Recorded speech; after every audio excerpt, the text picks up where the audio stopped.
Bom, gente, hoje a gente vai estar falando sobre histologia, que é a área da biologia responsável por estudar os tecidos que constituem o corpo humano. É uma área um pouco mais é, palpável, né?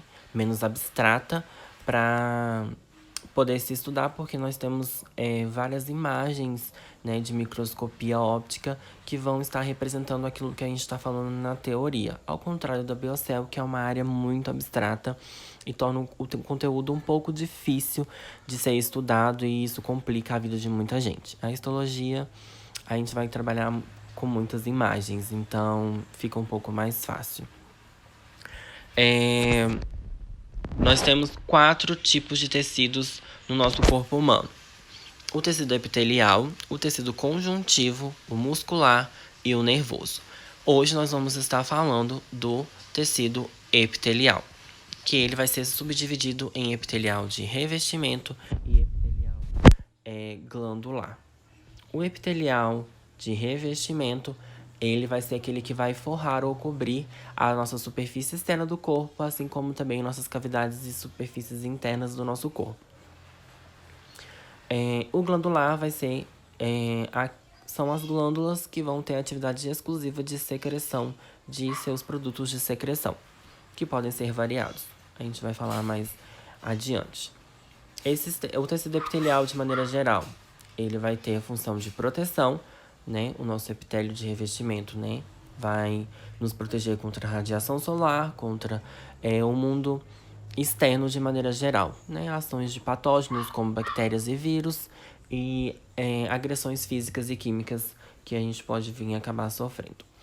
A função de secreção vai ficar restrita ao epitélio glandular, a função sensorial do epitélio de revestimento, que ele vai nos permitir ter sensações de frio, calor, e a absorção de nutrientes, né? Por exemplo, o epitélio do intestino delgado, responsável por absorver os nutrientes daquele alimento que a gente ingeriu. Ele foi processado e digerido, e agora tem que ser absorvido os nutrientes. Bom, começando com o tecido epitelial de revestimento, ele vai ser constituído por um conjunto de células contíguas firmemente aderidas e que formam lâminas cobrindo ou forrando o corpo. Contíguas quer dizer que essas células elas estão umas do lado das outras. Esse epitélio ele sempre vai estar junto com o tecido conjuntivo, né? E a lâmina basal, que vai ser constituída de células pluripotentes, né? Que são capazes de se diferenciar e entrar em atividade de mitose. Essa lâmina ela vai juntar o tecido epitelial ao tecido conjuntivo, porque o tecido epitelial ele não apresenta vascularização, ou seja, nós não temos vasos de sangue chegando àquele local para nutrir as células. Elas serão nutridas pelo tecido conjuntivo através de difusão. E esse tecido também não apresenta uma MEC, né, que seria para dar suporte estrutural e metabólico para o epitélio.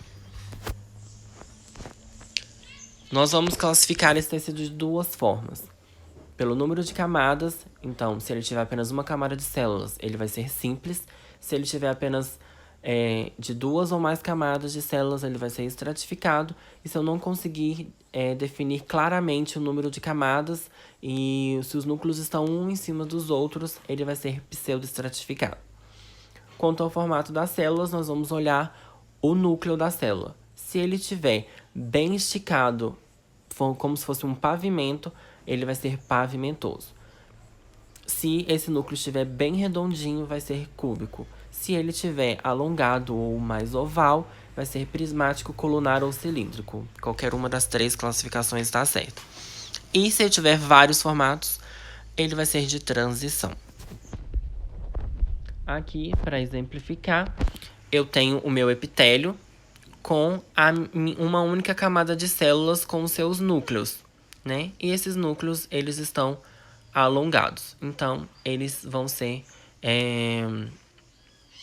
cilíndricos. Mas aqui eu tô chamando a atenção para que a gente tenha apenas uma camada de células mais exteriormente.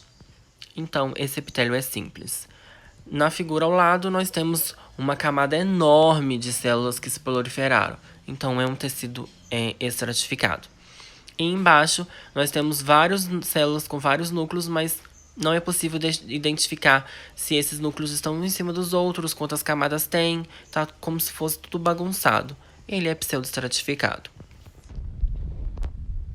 Quanto ao formato da célula, se o núcleo estiver bem esticado, como se fosse um pavimento, pavimentoso, o núcleo vai estar praticamente amassado. Na figura ao lado, cúbico, o núcleo bem redondinho. Na figura da esquerda, embaixo, nós temos esses núcleos estão alongados, né, como se estivesse de uma maneira oval. Então, eles são cilíndricos, colunares ou prismáticos. E a de transição, eu tenho núcleos mais na base que estão mais redondinhos, depois eu tenho alguns que estão começando a esticar e outros que estão querendo começar a se achatar. Então, ele é de transição. E nós vamos ter alguns anexos a esse epitélio, como, por exemplo, o glicocálix, que é uma camada de glicoproteínas, que são proteínas mais açúcares. Elas vão ajudar nos processos de reconhecimento e sinalização de membrana. Elas vão como se formasse outra camada e moléculas que vão estar chegando, elas vão ser reconhecidas e esse glicocálix vai sinalizar para a membrana que aquela molécula está ali e permitir que ela entre. Vão também proteger a membrana contra agressões físicas e químicas. Isso porque eles vão formar uma camada externa como se fosse extra. Então, a membrana vai estar protegida, né? Se a agressão física ou química for muito forte, não vai adiantar muito, mas de maneira geral fornece uma proteção a mais. Nós temos a imagem colorida, uma representação esquemática, né? Porque o glicocálix em microscopia óptica a gente não vai conseguir ver detalhadamente, mas na figura ao lado, em preto e branco, nós temos uma imagem gerada por um microscópio eletrônico, que usa um feixe de elétrons para gerar imagem. Só que a imagem fica em preto e branco e a gente tem um pouco mais de poder de resolução.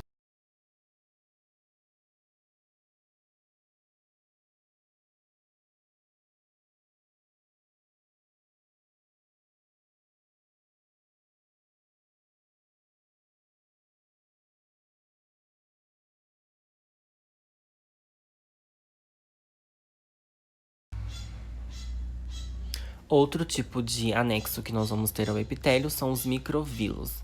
Eles ficam na extremidade do epitélio como se fossem pelos, mas eles vão servir para aumentar a superfície de contato para melhorar a absorção de nutrientes. Isso é muito característico do epitélio de revestimento do intestino delgado, para aumentar a superfície de contato, porque nós precisamos absorver a maior quantidade possível de nutrientes provenientes da nossa digestão. Outro anexo são os cílios, que são semelhantes aos microvilos, só que eles são móveis, eles vão auxiliar no transporte de substâncias. Esse corte histológico é da traqueia, a gente consegue ver os cílios ali no epitélio para o exterior. Isso porque eles vão ajudar na distribuição do muco para a traqueia, porque nós, durante a respiração, né, o nosso ar ele não é puro, então as partículas precisam ser retidas nesse muco e esse muco precisa ser renovado. Esses cílios vão permitir que esse muco seja distribuído e que assim que ele precisar ser renovado, eles vão permitir que esse muco seja retirado dali, através de uma movimentação bem suave. Bom, colocando em prática a classificação que eu disse anteriormente, nós temos uma lâmina do esôfago, primeiro no aumento de 10 vezes, então a gente consegue ver que a gente tem vários núcleos, e o epitélio ali na pontinha. Em um aumento de 40 vezes, nós conseguimos ver esse epitélio melhor na microscopia e corado, né? Que a gente vai corar sempre na microscopia de maneira geral. Vamos corar tudo de rosa. Algumas coisas vão ficar mais rosa, outras um pouco mais claras, né? Mas a gente consegue ainda distinguir.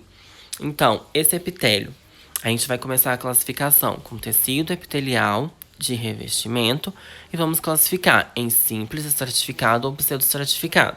Então, nós vamos olhar o número de camadas de células.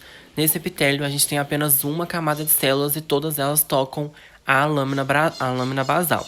Então, é um epitélio simples.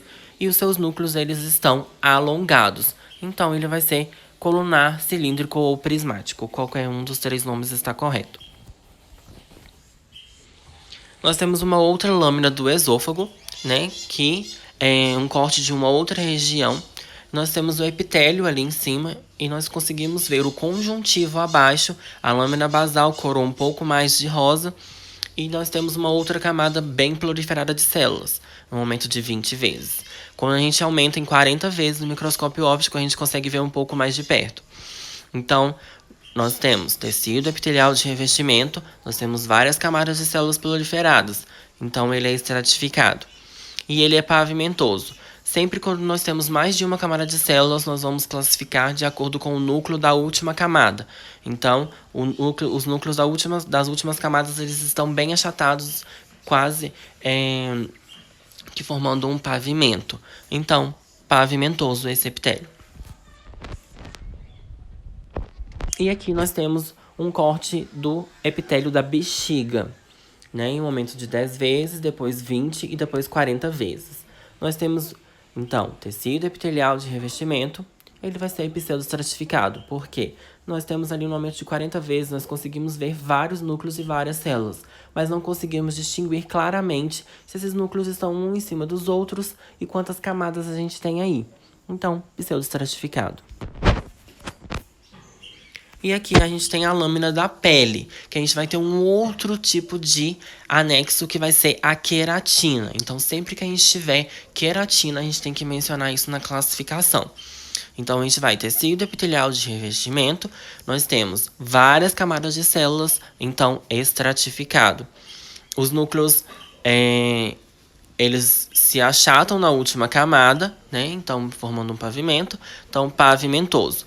E o restante, que tá mais né, clarinho, como se fosse uma casca, né, que ficou para fora, é a queratina.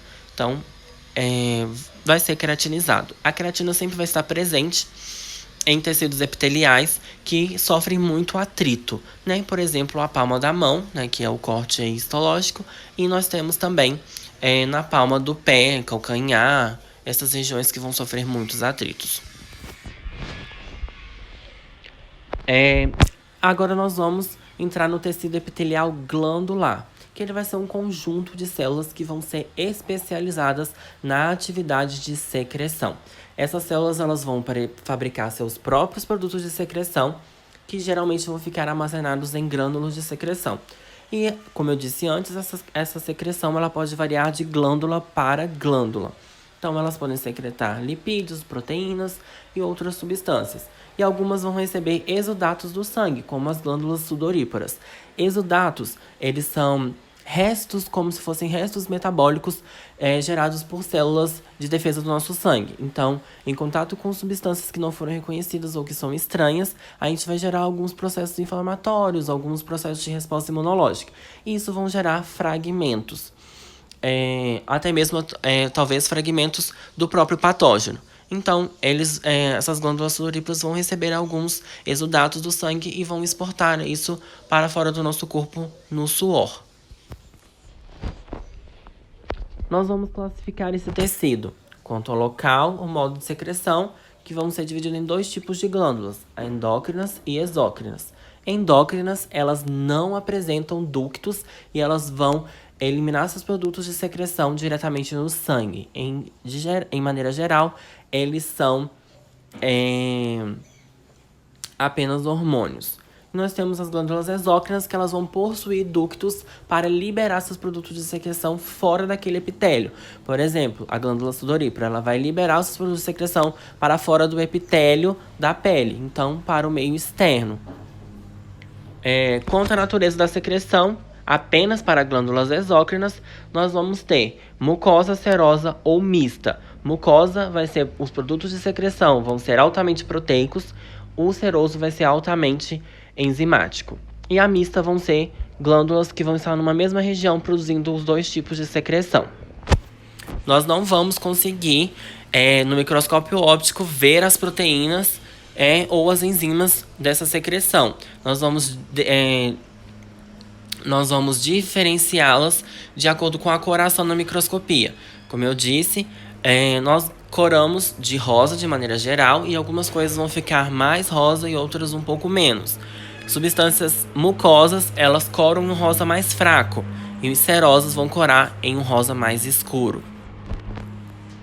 E vamos também poder classificar quanto ao modo de secreção, também só para exócrinos, que a glândula pode ser merócrina, que vai ser por exocitose, então eu vou pegar meus produtos de secreção e simplesmente jogá-los para fora da célula. A apócrina, eu vou liberar uma parte da membrana no ápice junto com a secreção, ou seja, eu vou liberar meu produto de secreção em uma vesícula. A holócrina, ela vai liberar o citoplasma junto com a secreção, ou seja, a célula simplesmente vai estourar. Quando eu tiver com meus produtos de secreção maduros, a célula ela estoura e libera aquele citoplasma junto com os seus produtos de secreção.